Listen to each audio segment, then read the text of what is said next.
आज तक रेडियो सुनता है सारा जहां।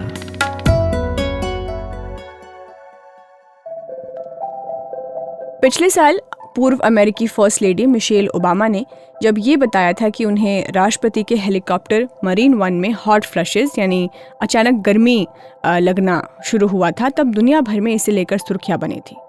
एक पॉडकास्ट में मिशेल ने ये बताया था कि उन्हें ऐसा लग रहा था जैसे किसी ने उनके भीतर भट्टी धधका दी हो और उसे ऊंचे तापमान पर कर दिया हो, और फिर सब कुछ जैसे पिघलने सा लगा।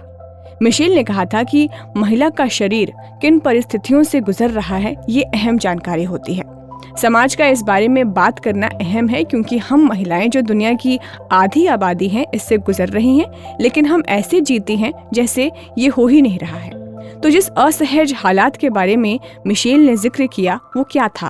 तो मैं आपको बता दूं कि मिशेल ने मेनोपॉज यानी वो स्टेज जब महिलाओं में पीरियड्स हमेशा के लिए बंद हो जाता है, उसकी तरफ हमारा ध्यान बढ़ाया, जिसे हमारा समाज रजोनी वृत्ति कहता है, या आम औरत इसे महीने का रुकना कहकर बात करती है, और समाज ये मानकर चलता है कि पीरियड्स का ना होना स्त्री के ठप होने का समय है। लेकिन इस दौरान महिला जिस तरह से अपने ऊपर विश्वास खो बैठती है, टूट जाती है, दुखी रहती है, शारीरिक परेशानियों से जूझ रही होती है, उस पर कोई बात नहीं करना चाहता।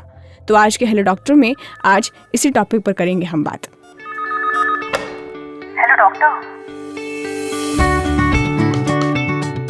हेलो, नमस्कार, मैं हूं खुशबू और आप सुन रहे हैं hello doctor. Indian menopause society के मुताबिक भारत में इस समय 15 करोड़ महिलाएं ऐसी हैं जिन्हें मेनोपॉज हो चुका है। दुनिया भर में मेनोपॉज की औसत उम्र 51 साल है, भारत में 46.2 ईयर्स का है। इंडियन मेनोपॉज सोसाइटी के मुताबिक महिलाएं अपनी जिंदगी का 2/3 हिस्सा मेनोपॉज में ही गुजारती हैं, लेकिन फिर भी इसके बारे में जागरूकता नहीं है। ये तो एक समस्या हुई जब औरतों को यही नहीं पता होता कि मेनोपॉज क्या होता है, उसके साथ वो क्यों हो रहा है। लेकिन अब यहाँ पर इस स्टेज को लेकर और भी कई चीज़ें कॉम्प्लिकेटेड हो चुकी हैं। वो ये कि अब युवाओं में मेनोपॉज का दर बढ़ने लगा है।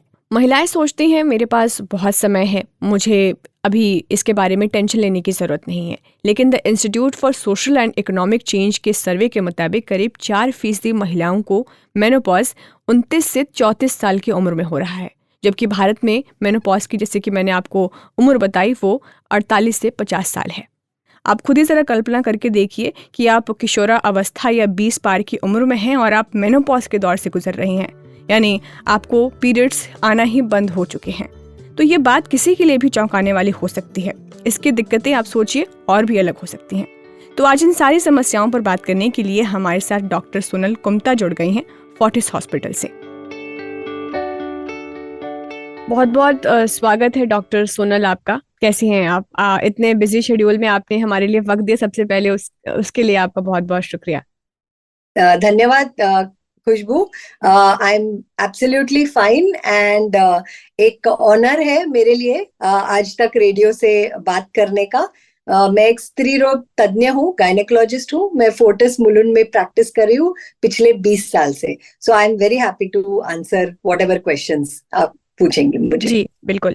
तो जैसे कि हमने बातचीत की थी कि हमें मेनोपॉज पर बात करनी है, तो जैसे पीरियड्स के बारे में सब लोग जानते हैं, हालांकि ये दोनों ही चीज़ें ऐसी हैं जिस पर हम बात करना ज़्यादा नहीं चाहते हैं।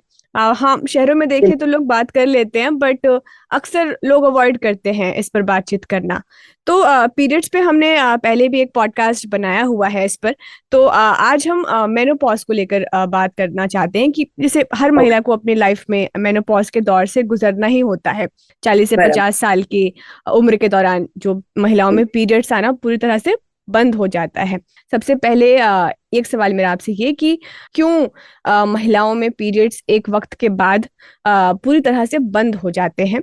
इसकी क्या वजह होती है? एब्सोल्युटली।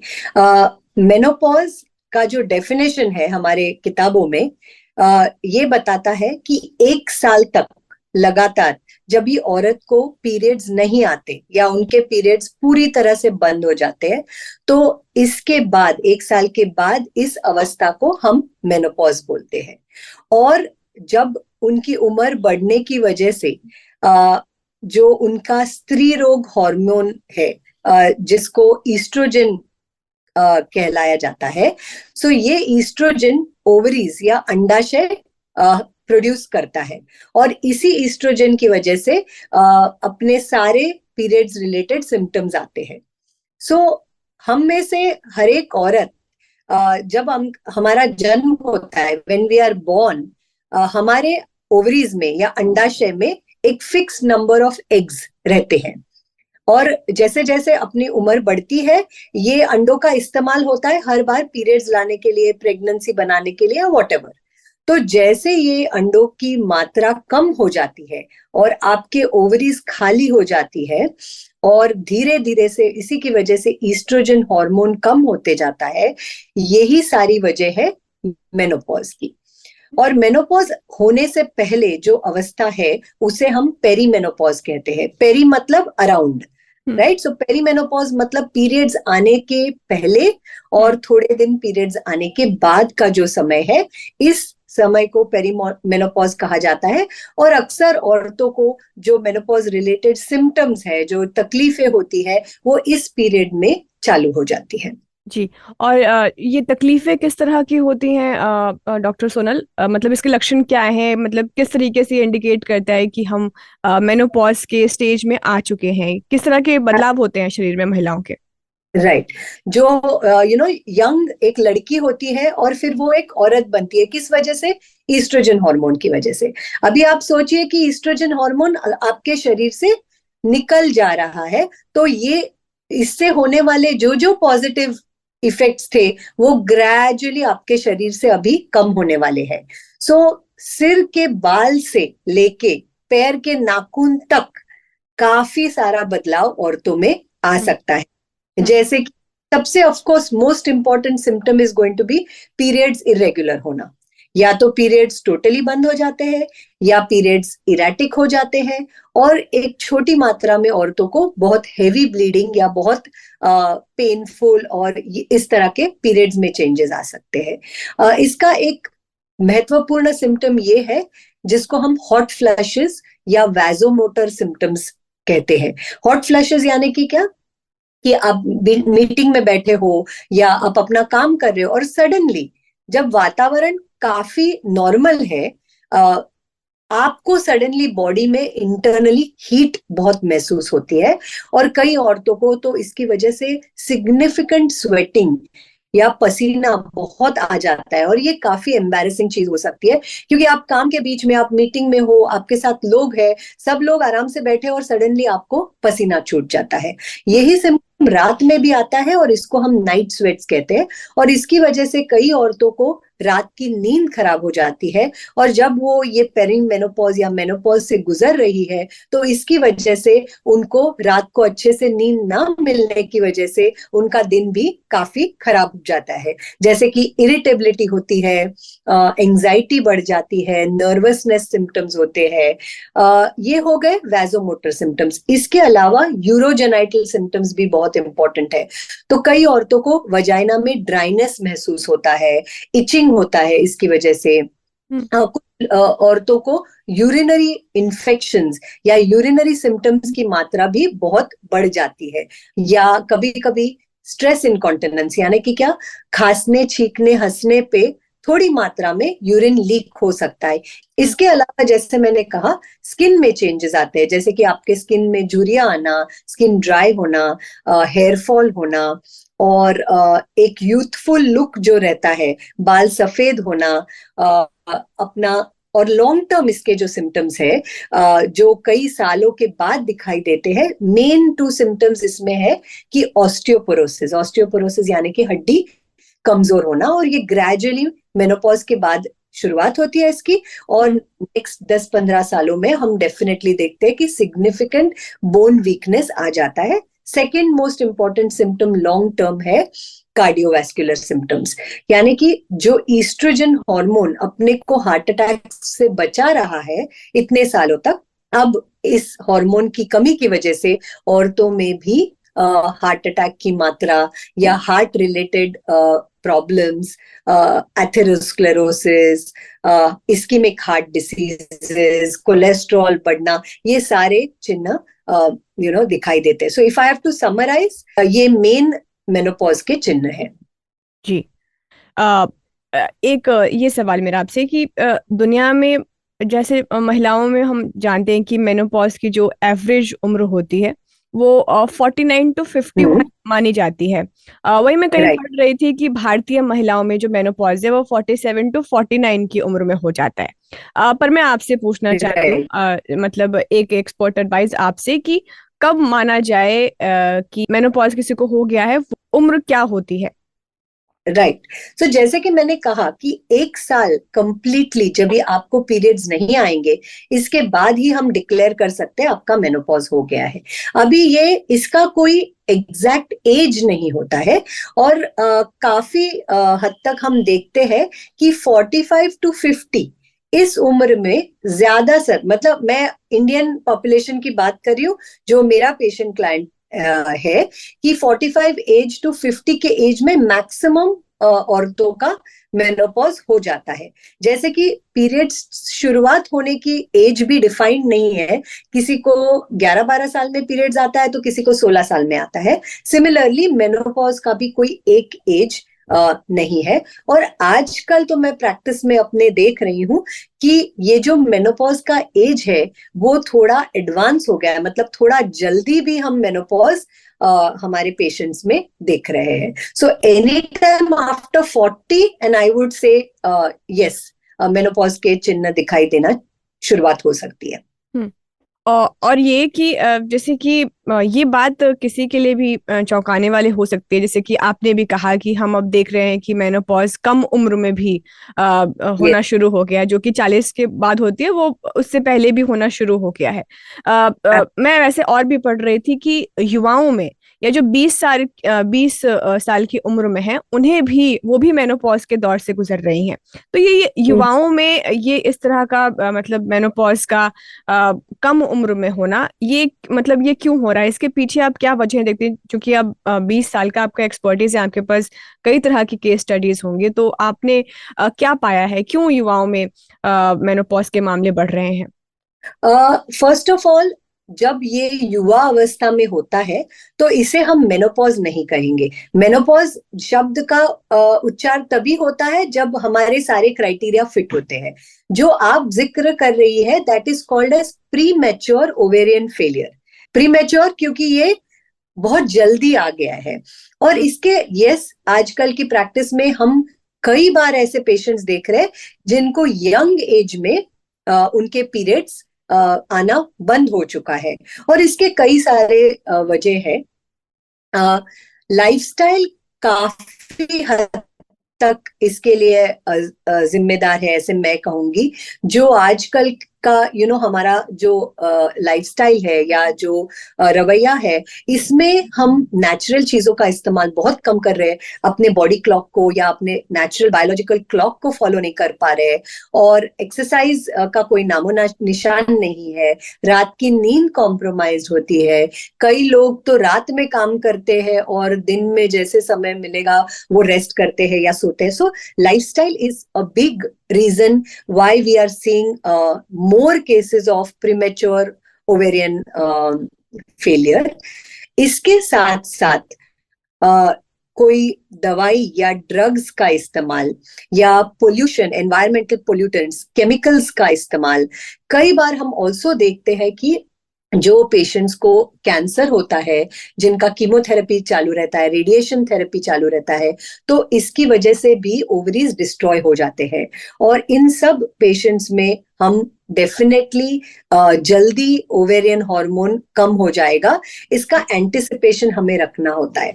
और मेरे प्रैक्टिस में हम ऐसे पेशेंट्स को जिन्हें हमें पता है कि आगे चल के इनको कैंसर हुआ है तो उनको कैंसर कीमोथेरेपी की जरूरत पड़ेगी, या मान लीजिए उनको लॉन्ग टर्म कोई दवाई की जरूरत पड़ेगी जिसका ओवरी पे बुरा असर पड़ने वाला है, ऐसे पेशेंट्स को हम सजेस्ट करते हैं कि वो अपने एग्स को फ्रीज करें, जिसको हम सोशल फ्रीजिंग या एग फ्रीजिंग बोलते हैं। जिससे ये पेशेंट अगर आगे चल के माँ बनना चाहती है, प्रेग्नेंट बनना चाहती है, तो अपने खुद के एग्स का इस्तेमाल करके वो बायोलॉजिकल मदर बन सकती है। सो ये बहुत इंपॉर्टेंट है, अवेयरनेस जो है सोसाइटी में बढ़ाने का, कि अगर आपका इस प्रकार का कुछ भी ट्रीटमेंट होने वाला है तो उससे पहले आपने अपना एग्स फ्रीज करना बहुत जरूरी है। जी।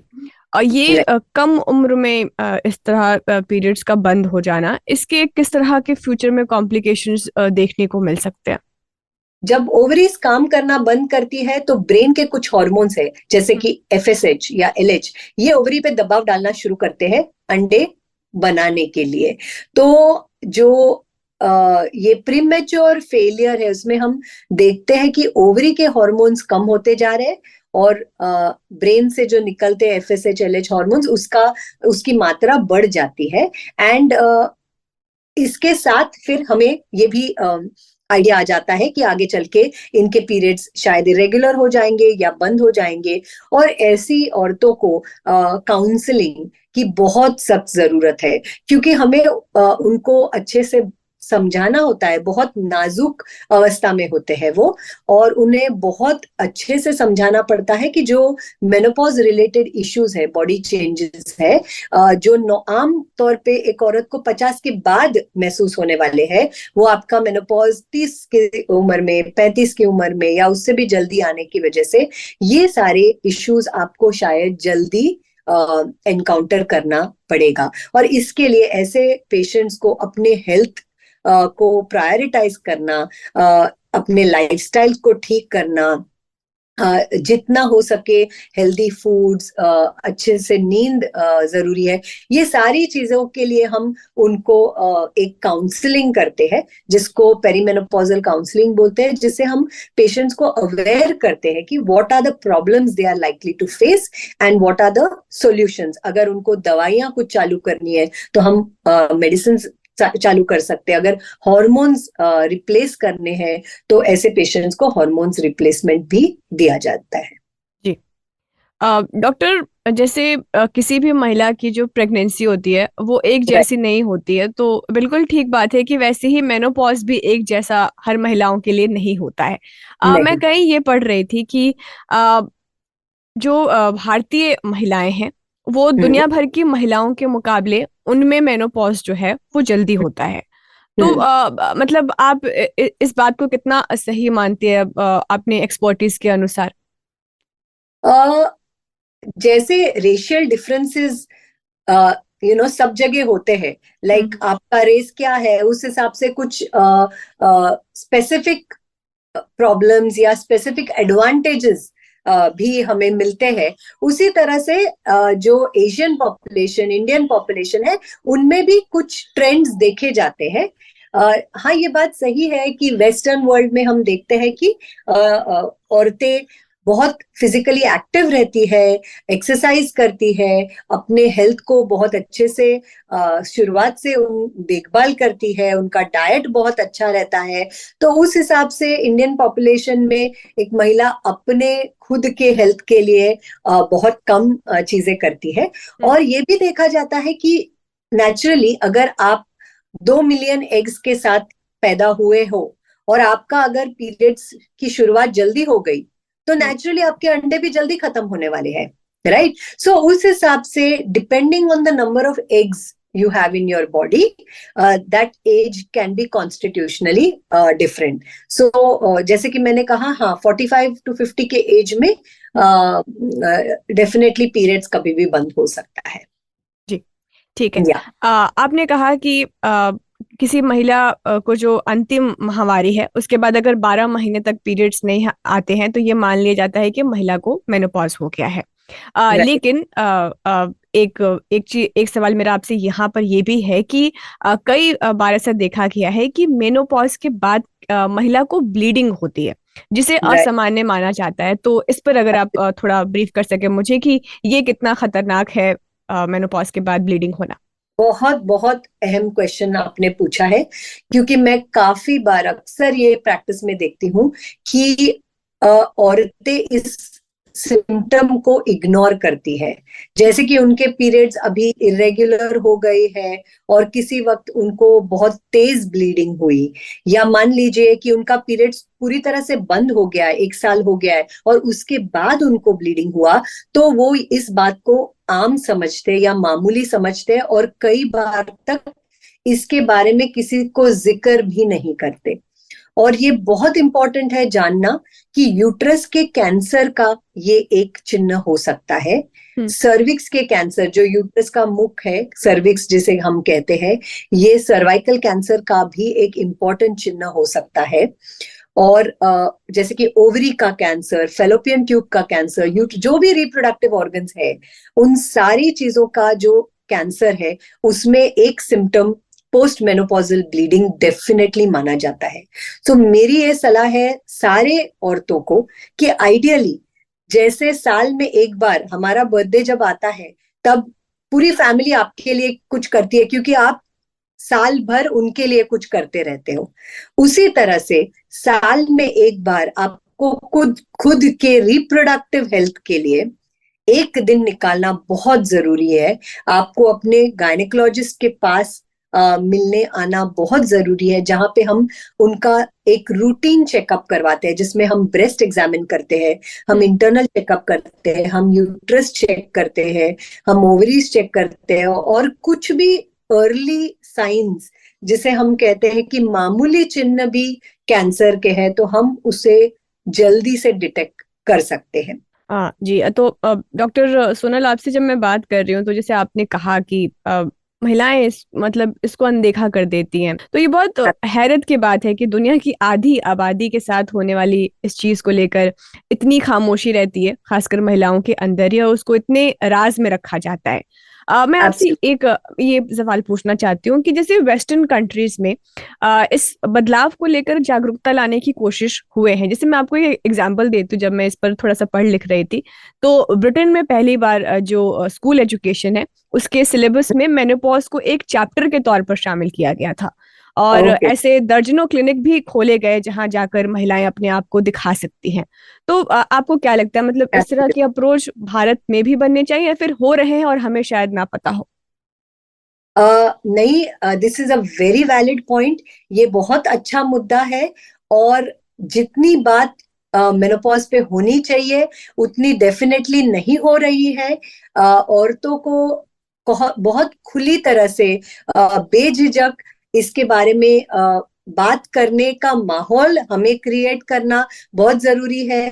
और हमारे पास जैसे कि पेशेंट्स आते हैं तो हम उनको अक्सर बोलते हैं कि मेनोपॉज क्लिनिक है हमारे पास, तो आप जरूर आइए। उसमें काउंसलिंग होता है और मेनोपॉज ग्रुप्स होते हैं जहां पेशेंट्स एक दूसरे से भी बात कर सकते हैं, जिसको हम सपोर्ट ग्रुप्स बोलते हैं। सो इस तरह का अवेयरनेस, और अगर बच्चों के उस अवस्था से अगर मेनोपॉज के बारे में सिखाया जाएगा तो I think it will make a huge difference, because otherwise वो औरत चुपचाप अंदर ही अंदर सह रही है, उसे पसीना छूट रहा है, उसे पेशाब लीकिंग का प्रॉब्लम हो रहा है, और वो समझ नहीं पा रही है कि मैं क्या बात करूं इसके बारे में।